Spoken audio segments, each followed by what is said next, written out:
लोग तरसते हैं, वो क्या करते हैं, कहीं नौकरी करते हैं, कहीं काम करते हैं, कामगार हो जाते हैं। और कामगार के साथ जब अत्याचार होता है तो वो कहाँ आता है? वो आता है जंतर मंतर की इस पावन भूमि पर।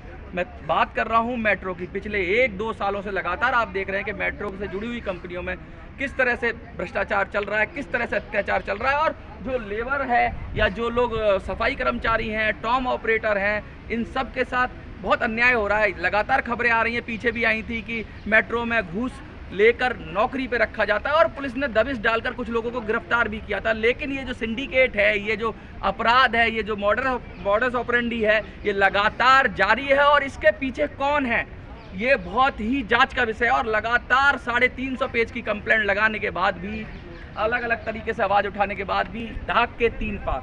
और अब जो बीड़ा उठा रहे हैं देश के जो सर्वोच्च अदालत में रहने वाले लोग हैं, जो हम कहते हैं वरिष्ठ वकील हैं, ऐसे लोग भी अब आ गए हैं मैदान में। और वो कह रहे हैं कि मेट्रो के कर्मचारियों को न्याय मिलेगा, जो कानून सम्मत हो वो तनख्वाह मिलनी चाहिए, तनख्वाह अकाउंट में डालकर वापस नहीं ली जानी चाहिए। इसके साथ साथ बोनस भी देकर वापस लेना नहीं चाहिए। और इस तरह की बहुत सारे जो आरोप लग रहे हैं उसकी सघन जांच कराकर और अपराधियों को सीधा हवालात की राह में भेजना चाहिए। हम बात करेंगे, हमारे साथ वरिष्ठ वकील हैं एपी सिंह जी।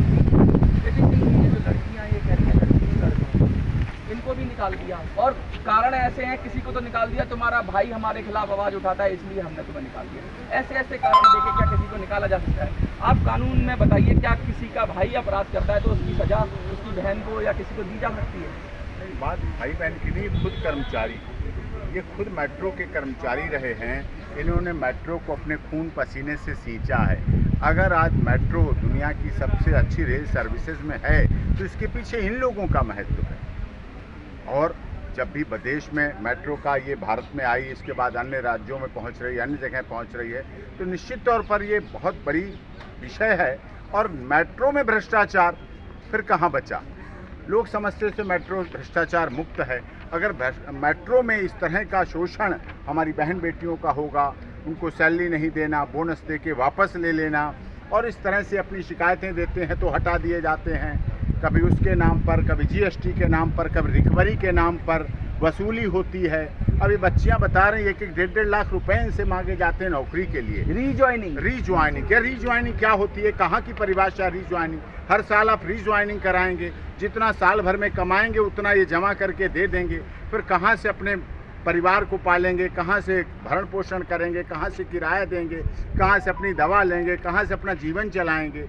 ये बहुत गंभीर विषय है। और इस पर मैं समझता हूँ देश के रेल मंत्रालय को, जो रेल मंत्री अब बने हैं नए, उनको भी इस पर गंभीर विचार करना चाहिए, क्योंकि जंतर मंतर की धरती है। और जंतर मंतर से हर मूवमेंट, हर आंदोलन लोकतंत्र का, मैं इसे मंदिर मानता हूँ, लोकतंत्र की पवित्र स्ट्रीट मानता हूँ।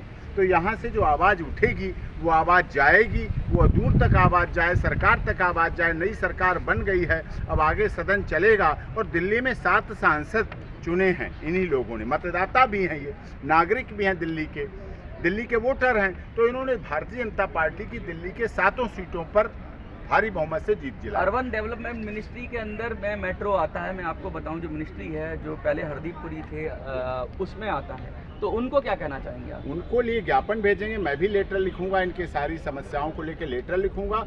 और मैं आपसे वादा नहीं, विश्वास देता हूं, वचन देता हूं, अगर सरकार इसमें कहीं न कहीं कोई इनके साथ थोड़ी लापरवाही होगी, कमी होगी, तो हम इनके दिल्ली उच्च न्यायालय में केस डाल के इनकी तरफ से मेट्रो के खिलाफ लड़ाई लड़ेंगे, इन्हें न्याय दिलाएंगे। इनको न्याय की ज़रूरत है। केवल बेटी बचाओ, पेट में हमने बेटी बचाई, बढ़ाई और पेट में पैदा की, लेकिन हमने बेटी बचाई, बढ़ाई, फिर डॉक्टर बनाई, मेट्रो में नौकरी दिलाई, इंजीनियर बनाई, पत्रकार बनाई, वकील बनाई, नेता बनाई, अभिनेता बनाई, जुडिशरी में भेजी, इसरो में भेजी। तो ये बेटियां हैं, हमारे देश की बेटियां हैं। 33% आरक्षण इनको सदन में मोदी जी दे रहे हैं, विधानसभा लोकसभा में दे रहे हैं। तो इनको जो नौकरी मिली हुई है, इनको नौकरी मिले, इनको रखा जाए और सम्मान के साथ रखा जाए। इन्हें इस तरह से ना किया जाए कि तुमने आंदोलन किया, तुमने कंप्लेंट लगाई, तुमने शिकायत की, कुछ भी किया। लोकतंत्र है, लोकतंत्र में अपनी आवाज़ उठाई जाएगी, आवाज़ रखी जाएगी, बात बोली जाएगी, और उसके बाद इनके साथ न्याय होना चाहिए। बिल्कुल न्याय की ज़रूरत है। और जंतर मंतर की पवित्र धरती है, यहाँ से अब आगे थोड़े दिन बाद 22-23 बजट सत्र भी होगा, सदन शुरू होगा और उसके बाद सांसदों से भी मैं अनुरोध करूंगा, व्यक्तिगत रूप से भी बात करूंगा। हर्ष मल्होत्रा जी यहाँ से दिल्ली से मंत्री बनाए गए हैं केंद्र में। मनोज तिवारी जी 3 बार के सांसद हो गए हैं, अब हमारे जनप्रिय नेता हैं, भारतीय जनता पार्टी के प्रदेश अध्यक्ष भी रहे हैं। सबसे अनुरोध है, हम आपसे ही आशा करते हैं कि आपने ही नारा दिया बेटी बचाओ बेटी पढ़ाओ, तो बेटियों का आगे भविष्य भी बनाओ। इन्हें धरती पे जीने दो, इन्हें भूखों मत मरने दो। ये परेशान हो रही हैं, ये कह रही मैं आत्महत्या कर लूँ, मैं क्या कर लूँ, मैं क्या कर लूँ। मैंने ढाढ़स बता रहा हूँ कि कोई बात नहीं, संघर्ष करो, या जिसने भी संघर्ष हुआ उसका ही उत्कर्ष परिणाम निकलेंगे और आपकी जीत होगी और मैं आपके साथ पूरी करेंगे। सर, हमने अपनी परेशानियाँ सारी लिखकर एमडी के पास में लेके गए। एमडी सर के पास में अपनी सारी परेशानियाँ लिख के दी। 2 बार लेके गए अपनी कंप्लेंट को, हमारे को वहाँ से रिसीविंग भी मिली, लेकिन उसकी कोई सुनवाई ही नहीं हुई। और ये क्या के और फ़ोन पे ये धमकियाँ और आ रही हैं कि अगर तुम लोगों ने ज़्यादा आवाज़ उठाई तो आपको भी ना जेल में डलवा दिया जाएगा। जो ज़्यादा बोलेगा उसको फिर जेल की कटहरी में 2 डंडे पड़वा के अपने आप मुंह बंद हो जाएंगे सबके। इस तरीके की बातें बोल बोल के सबका मुंह बंद करने की कोशिश करते हैं। लड़के तो डर जाते हैं, लेकिन इन लड़कियों के घर का जब चूल्हा नहीं जलेगा, माँ बाप इनके निर्भर रह के अपने माँ बापों को पाल रही हैं, जब इनकी कोई सुनवाई नहीं करेगा तो यहाँ धरने पे आके तो बैठेंगी और वही कर रही हैं। बस अपनी न्याय की गुहार मांग रही हैं सभी से हाथ जोड़ के, चाहे सरकार से, चाहे कानून से, चाहे अपने इस देशवासियों से। ये अपनी बात बताना चाहती है, इनकी सुनवाई कीजिए, बस इससे ज़्यादा इनको कुछ नहीं चाहिए। इनको जॉब पे रख लीजिए, इनको ना कोई धन दौलत चाहिए, ना ही किसी की कोई रोजी रोटी, किसी के हक छीन रही है। ये सिर्फ अपना हक मांग रही हैं। आपसे भी यही है कि आप हमें रास्ता दिखाइए, हम उस रास्ते को फॉलो करेंगे ईमानदारी से। कोई धरने में कोई लड़ाई नहीं चाहता, कोई किसी का बुरा नहीं चाहता, बस एमडी से यही प्रार्थना करना चाहते हैं कि इनको जॉब पे रख लिया जाए और इनका घर का जो चूल्हा जैसे ये चलाते आ रहे हैं अपनी मेहनत से ये चला पाए बस। अच्छा, ये जो इस कारण आपको जॉब से निकाला गया है। आगे थोड़ी। आपको निकाला जा रहा है, पर मेरा भाई अच्छा ही है, गरीबों का साथ दे रहे हैं मेरा भाई, बस इसी रीजन में। ये भी क्या ऐसा आगे देना, फिर उसको कार्रवाई करेंगे। मैं तो कहता हूँ तुम्हें नौकरी से निकालने वालों की नौकरी कोर्ट ले लेगी, उनकी नौकरी चली जाएगी, ऐसा लिख के। ये कोई आरोप नहीं होता है, ये कोई नहीं होता है। एक आरोप ये किसकी वजह से क्या होता है ये नहीं। आपकी कौन सी है? Orion NCES।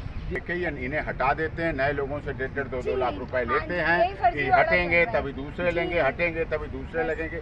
ये सिलसिला चल रहा है, इसे हमें पर्दाफाश करना है और लिखना है। खड़े हुए हैं लोगों के साथ, मेट्रो के कर्मचारियों के साथ, और सीधा सीधा साफ साफ कह दिया है कि अब बर्दाश्त नहीं किया जाएगा और इनका पर्दाफाश किया जाएगा। वो चाहे कोर्ट के जरिए हो, हाई कोर्ट के जरिए हो, सुप्रीम कोर्ट के जरिए हो, जो भी करना पड़ेगा करेंगे। हम लेकिन अपना अधिकार मांगते नहीं किसी का